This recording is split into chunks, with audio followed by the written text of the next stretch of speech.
Hello and welcome. I am Gimba Umar. Tonight, police arrest two principal suspects linked to the killing of former Chief of Defence Staff, Air Chief Marshal Alex Bade. PDP presidential candidate Alhaji Atiku Abubakar and presidency trade words over President Buhari's explanation of anti-corruption war's slow pace. A review of key sectors of the nation's economy in 2018 examines the state of the nation's security during the year.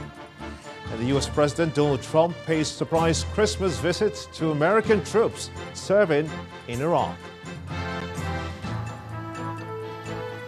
And on business news tonight, former central bank governor advocates bipartisanship among Nigeria's political parties to enable inclusive growth for the economy.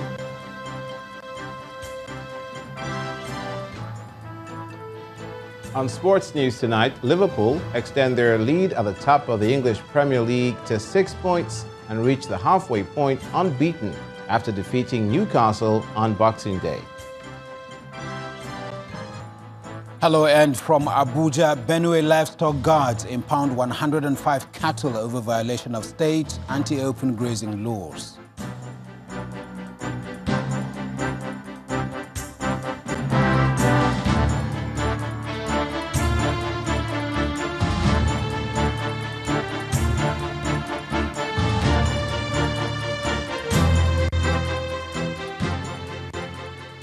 We begin tonight with the arrest of two principal suspects linked to the killing of a former Chief of Defence Staff, Air Chief Marshal Alex Bade. A police source told Channels Television that the investigations carried out so far on the matter revealed that the two suspects were directly involved in the attack that led to the death of the former defence chief. The source also said that the three suspects had earlier been apprehended, although the police could not confirm their direct involvement in the attack. They were, however, said to have been instrumental in the areas of the arrest of the two principal suspects, who are to be paraded by the force headquarters tomorrow. The former Air Chief Marshal Bade was killed on December 18, 2018, on the Kefi-Abuja Road while returning from his farm. The killing of the former CDS had raised concerns over the security arrangement around him, but the Nigeria Air Force has since stated that Air Chief Marshal Bade had full security attached to him, as deserving of an officer of his status. Now to politics. Supporters of the All Progressives Congress and the People's Democratic Party have clashed in Ilorin, the Kwara State capital, disrupting an event organized to discuss the economic growth of the Ilorin Emirate. The event, which held at the Emir of Ilorin Palace forecourt, was going on smoothly until the representatives of the political parties fell out. Indigents of Ilorin over the years have made it a tradition to discuss ways to drive economic development in the area. This perhaps explains one of the reasons for this gathering organized by the Ilorin Emirates Descendants Progressive Union. It was a time to chart a new course for Kwara State, particularly as the 2019 elections approach. But shortly after the events commenced, the governorship candidate of the All Progressives Congress, Abdurrahman Abdulrazak, was booed as he was about to speak. It then appeared that the event was about to be taken over by political parties. And then the blame game begins. The APC people were chanting some slogans, which was a political slogan meant to malign the character, of the leadership of PDP in Kwara State. I think it was uncalled for, at that event. PDP sympathizers, so to speak, saw the development, which was on Emirate-like, which was uncivil-like, which was not in our culture. His testimony is faulted by a stalwart of the APC who believes the act was premeditated. The PDP people, we so much believe that they were mobilized there. They were steamed by the what do we call it? Is it podium or what? Sitting down there and they started shouting their leader's name, their candidate's name. We didn't say a word. And we climbed the podium that our candidate have started talking. He said, Bismillahir Rahmanir Rahim, Bismillahir Rahmanir Rahim. They didn't keep quiet. The next thing, they started flinging water on us, calling us names. That's just what happened. A meeting which started off as a base for public discourse to chart a path for economic development ended abruptly as the organizers continued to ponder on how best to settle political arguments as the 2019 elections draw near. The presidential candidate of the People's Democratic Party, Alhaji Atiku Abubakar, has asked President Muhammadu Buhari to blame himself and not the system for the slow pace of the war on corruption. Alhaji Abubakar was reacting to a statement by the president during the Christmas homage paid him by the Abuja community, explaining that the anti-corruption fight is slow because of the system. According to the former vice president, the explanation is an admission that the fight against corruption has failed. In a statement, the PDP flag bearer says in part, quote, "The system allowed you to arrest, try and convict Abdul Rashid Maina, the biggest ever alleged thief in our civil society history, who is suspected of looting the pensions of millions of aged Nigerians.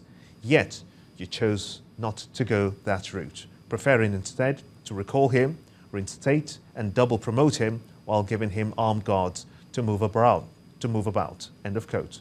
The statement also accuses the presidency of waging a selective war against corruption, targeting opposition governors while ignoring smaller allegations against their APC counterparts. Alhaji Atiku Abubakar further accused the president of resisting restructuring, pointing out that actions of the administration have allegedly resulted in capital flight, causing joblessness and extreme poverty. Meanwhile, the All Progressives Congress has reacted to the criticisms leveled against the presidency by the PDP presidential candidate, describing it as a result of obvious frustration. According to the ruling party, the obvious strategy of the PDP is to truncate the country's journey towards economic buoyancy and social stability. The APC's response is contained in a statement signed by the party's National Publicity Secretary, Lanre Issa Onilu, in which he says, quote, "For Atiku and his PDP co-travelers, the only interest is to grab power and continue where they stopped. The APC administration is eager to showcase the impressive achievements we have recorded in the last 3.5 years. This is the campaign that matters to us, and this is what Nigerians are interested in." End of quote. Mr. Issa Onilu adds that the PDP is not offering any alternative to the progressive course the Buhari government is pursuing. The statement further accuses the opposition party of seeking to seize power in the 2019 general elections in order to escape justice for the grievous crimes committed against the people of this country. According to the APC, President Muhammadu Buhari remains unshaken by the efforts being made by the PDP flag bearer and his party to blackmail the APC-led government. The Social Democratic Party, the SDP, has flagged off its governorship campaign in Anambra State ahead of the 2019 general elections held in February.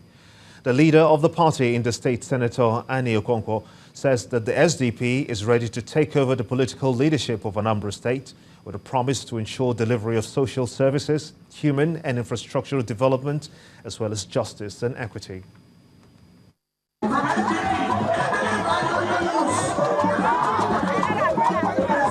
It's a charged atmosphere at the Road Journey Tourist Village in Idemili South Local Government Area, venue of the flag-off of the campaign of the Social Democratic Party, SDP.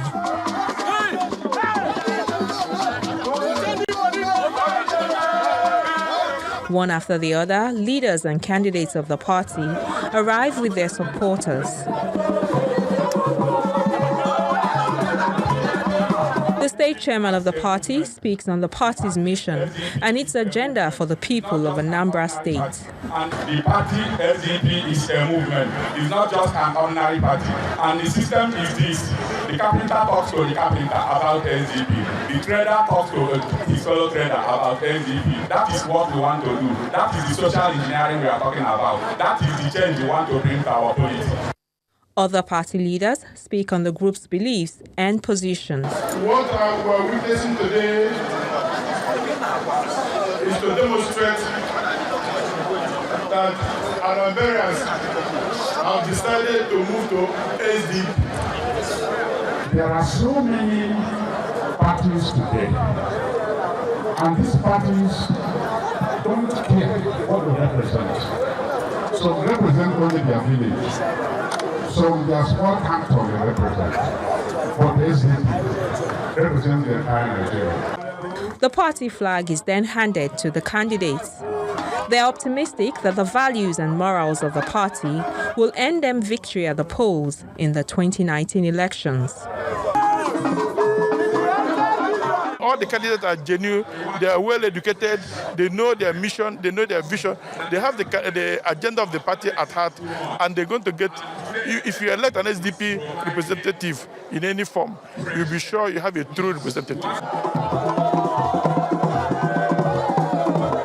People are sort of very comfortable with SDP. It's just like an alternative party in Anambra State. People are comfortable because they are tired of other political parties. I am coming into the leadership to bring moral value.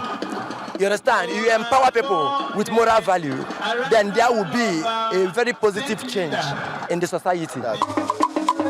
The candidates also say their convictions are strong and they are confident that the Social Democratic Party will have a landslide victory in Anambra State come 2019 elections.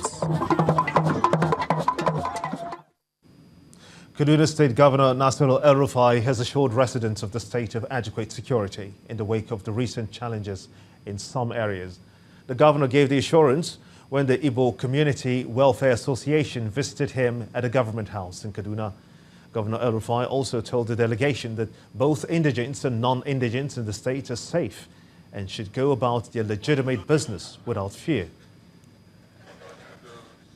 I want to encourage you to consider Kaduna not your second home, but your first and only home. On our part, we will do whatever we can to protect all of you, indeed everyone that lives in this state. We've made the point repeatedly that in this state we don't have indigents or settlers, we have citizens. And the biggest challenge we are facing as a government is fighting those that think only so-called indigents have rights to the resources and public services of Kaduna State. We do not agree with that. We believe that everyone that lives in this state, that works in this state, that pays taxes in this state, that is born in this state, is one of us. Still on security concerns, the Nigerian police force has been reacting to the reported abscondment of over 100 personnel from a special forces training school in Buniyadi, Yobe State, describing it as false. About 2,000 police personnel were drafted by the Inspector General of Police, Ibrahim Idris, to be trained at the military facility and subsequently deployed to join the onslaught against Boko Haram terrorists in the northeast. A document obtained by online medium Premium Times contains 167 names of those said to have absconded after being informed of their deployment for the fight against the insurgents in the theatre of operations. But police spokesperson Jimoh Moshood faulted the claim of abscondment of the officers, explaining that the deployment of officers for the operation is not a new development. In a statement, the police spokesperson explains, quote, "This story was investigated and it was found out not to be correct. There is no reason whatsoever that police personnel deployed for the operations in the northeast would abscond. The police mobile force, the MPMF personnel, have been engaged actively in the front lines along with the military in the fight against Boko Haram terrorist groups since the inception of the insurgency." End of quote. According to him, all the 2,000 policemen deployed to the northeast have reported and are fighting along with the military in the front lines against Boko Haram insurgency. In part 2, after the break, gunmen kill one person, abduct 4 others as Niger-Kaduna border. Please stay with us.